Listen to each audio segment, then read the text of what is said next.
buy many of these to resell or fish at all to resell on these. I could, but I don't. Sometimes I do. I could be lying.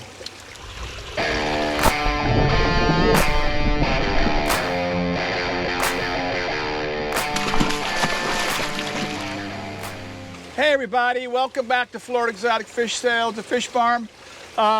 I think some of you might have seen our video on the big Tanganyika shipment, and we're getting ready to separate another batch of fish into breeder colonies. So these are Cyprichromis Leptosoma Mpimbwe black bee.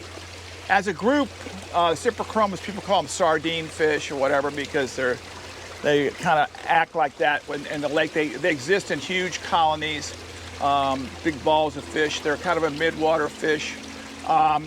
They eat crustaceans. They eat stuff in the water, protozoas in the water. There's, as far as a tank fish goes, you don't ever want to put these things with something super aggressive. I mean, it's a great Tanganyikan fish for your Tanganyikan tank. If you've got some Julies on the bottom, some Lalupi, some daffodils, some shell dwellers, but you don't want to put them in with frontoses. You never want to put them in with Malawis. They won't do well. They'll hold their own against each other, but they're a gentle fish. So what I'm going to do right now is I'm going to try to catch them all at once, and then I'm going to separate males and females, and I'm going to set up, I'd like to set up 2 colonies. And it's kind of cute. The other night I was talking to my son, and they were driving down the road, and he had his grandson, David, in the back seat. Your grandson. My grandson. Did I say his grandson? Yeah. No, my grandson. And David kept saying, "Hey, grandfather." And Matt said, was talking to me about something. Said, "Hey, grandfather." And finally, Matt said, "David, wait till we finish talking. Now, and then when it was blah, blah, blah, and then you can ask grandfather what." So finally, me being the way I talk, and Matt finally getting a word in edgewise, Matt said, "Okay, what do you want to ask grandfather?" And so David goes, "Grandfather, why were you so happy the other day in your video to have so many females?" And I thought, what a great question. Why am I happy? Well, we're a breeding farm, and we want colonies of fish. And for these fish in particular, we would like 1 male to 4 or 5 females if we can. I don't know how it's going to work out, but I know I'm going to set up 2 colonies no matter what, because I'm not going to allow all my eggs to be in one basket. So I'm going to put this here, and I'm going to put the other ones there. Now, let me tell you something else. There's not a sip around here. Those are multi-breeder tanks. These are the Petrichromis travasis. These are another Tropheus. The reason being is that I don't want another sip type to ever flip in here, and they will do that. I mean, they're jumpers. When they, at night when we get lightning, these things become airborne. But anyway, it's called the Tricolor because it's got the beautiful black fins. It's got the yellow tail. It gets a yellow head. When it's fired up, it's going to get a blue-black body. But it's a tricolor. But also it's called the black bee. Some people call it super bee. So anyway, that's a male, obviously. I'm hoping, I'm just going to yank the males out of here right off the bat because they're the easiest to pick out. And then I'm going to start looking through at the females. And I know I'm going to have more males than I want to breed with. So I will probably, once they get cranked up and breeding, I will probably sell some of these extra males off. That fish right there is going to look dynamite in somebody's tank. And there's people who just want males. They don't care. But keep in mind also, these fish do, when they start performing for the female, that's when they do most of their flashiest stuff. So it doesn't hurt. I know some people, like on peacocks, they just want males. But you throw a couple of females in there, and you're going to have a lot better activity. So my hope is, again, more females. That's female. more females than males. And if not, I can always offload the males. So what I'll do is after I finish this separating, I'll go through and count, and I'll make up 2 tanks. And then figure out the males. And by the way, these things will, in the mornings, for example, this might have been the dominant fish today. And tomorrow morning, there could be another dominant fish. Another one of these, more dominant. I don't know why they do that, but they do that. And apparently in the lake, they exist in these great round pods of fish. And the breeding kind of takes place in the safety of the middle. And I've heard that some people have said they drop the eggs and they catch them in the water, and that I've not seen it. I thought that'd be cool to try to set that up to watch it. What I have in mind to do is take about maybe 10 or so females and throw them in a tank without any males in there. And then beef them up, get them all fired up with eggs, and then introduce 2 or 3 males in there and set a camera up. I don't know if you can do that, have a camera. I don't know if you can get something that would run for hours and see if you could get them, catch them breeding. I think that'd be sharp to see. It'd be cool to see them picking up the eggs in the water. I'm kind of liking what I'm seeing. I mean, I probably got 10 or 12 males over there, but a lot of these look like females. I'm sure there's going to be a couple of little males in here. And I have some other tricolors, Mpimbwe tricolors, and if I've got a couple extra of these males, I might go over there and pop them in with them, and that'll help the genetics out right there, having it wild, because I think they're probably F1s over there, so I'll throw some wild ones in there with them, add a little genetics to them. These guys, you know, these spawn. That's a beautiful little one, kind of a young juvenile, getting cocky with the other ones.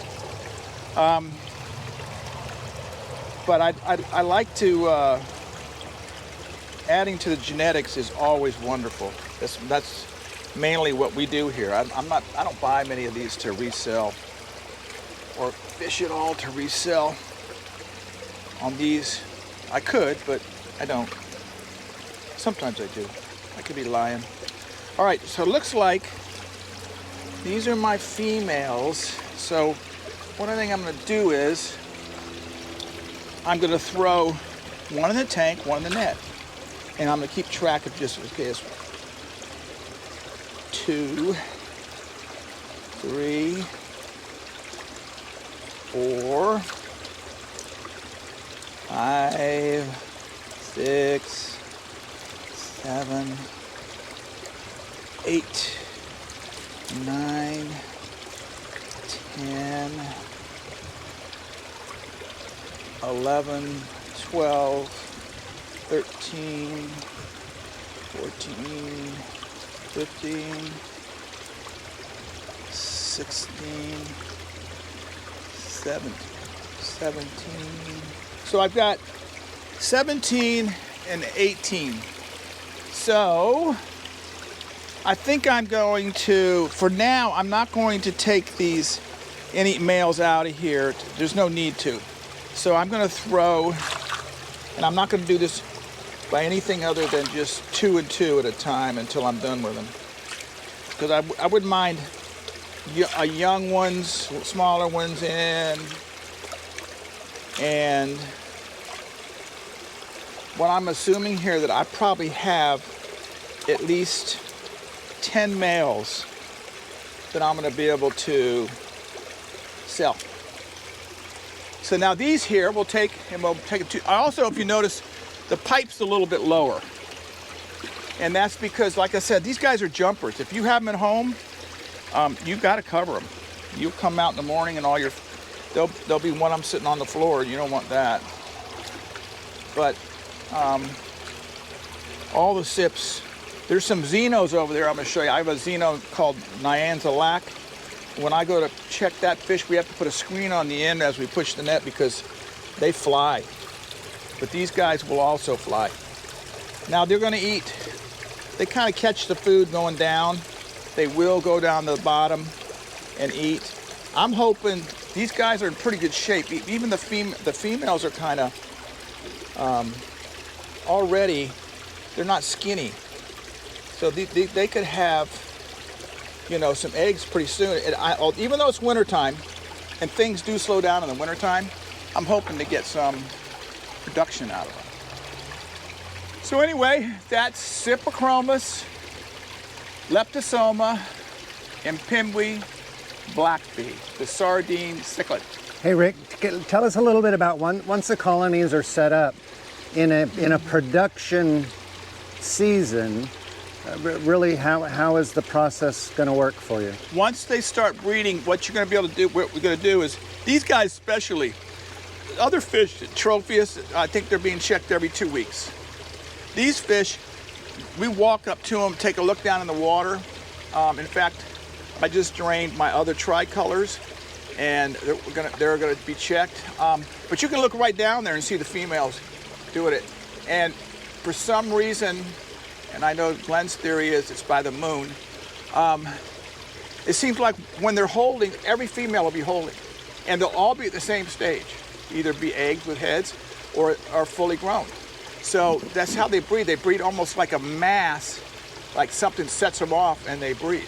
So we'll be looking at these things probably in about 2 weeks. Well, as we go by and look, we'll look at them. If we see anything happening, then we'll maybe contemplate checking them a week and a half after that. And maybe mention a little bit more about the environment that we're setting up, because there's absolutely no substrate, no nothing. Again, we don't use substrate for hardly anything here because it leads to aggression we don't want. These guys won't do it anyway. They're midwater fish. They're going to be up above. I mean, I'm sure if we had some floating plants or something, they'd love to swim around in that. But these are just going to hang around, you know, they're just always in the open water, just moving around.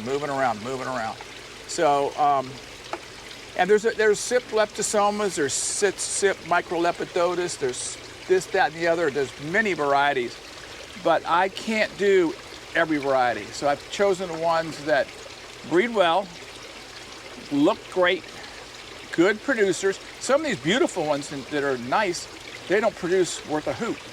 So I've learned over time, I know this is a good producer. And I know that my Utintas are good producers, my Karingis are good producers, my Nigripinnis are good producers, my specklebacks stink, but it's one of my favorite fish, so I keep it around. But it's a beautiful thing. We'll show you that one day. So anyway, hope I answered your question, David, and if anybody else was thinking about it, I hope I answered your question. Really enjoyed having you here on the farm again. Please subscribe. Like us. If you have any comments, we love your comments too, but thanks for being here on the farm with us.